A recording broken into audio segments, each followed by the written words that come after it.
এ মিষ্টি কেমন? মধ্যমগ্রামের মিষ্টি মিষ্টিটা খুব সুন্দর। এই মিষ্টিটা কেমন গন্ধ হয়ে গেছে। আসলে কি রসবাস থেকে আনিনি, রসবাস থেকে আনলে ভালো হতো। শোন, এই আমার কথা শোন, আমি যেই দোকান থেকে মিষ্টি আনো সেই দোকান থেকে না মধ্যমগ্রামের সেরা হচ্ছে রসরাজ আর কৃষ্ণা সুইটস। দেখো আমি মিষ্টি এনেছি, আমাকে আবার বলছে বলে এই দোকান থেকে মিষ্টি আনবি। তুই ওদের প্রমোট করে দিচ্ছিস, তোকে টাকা দেবে। হ্যাঁ টাকা দেবে যে না, রসরাজের মিষ্টি খুব ভালো।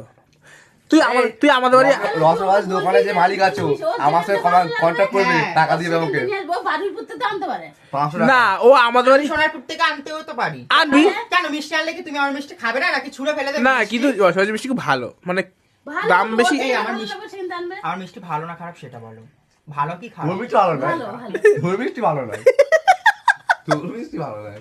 কি জ্বালা। না, তুই মিষ্টি আনলে রসরাজ থেকে আনবি। আবার বলছো তুমি আমার বাড়িতে আসলে ভালো দোকান থেকে, ও আবার বলছে বলে আমার বাড়িতে আসলে ভালো দোকান থেকে মিষ্টি আনতে।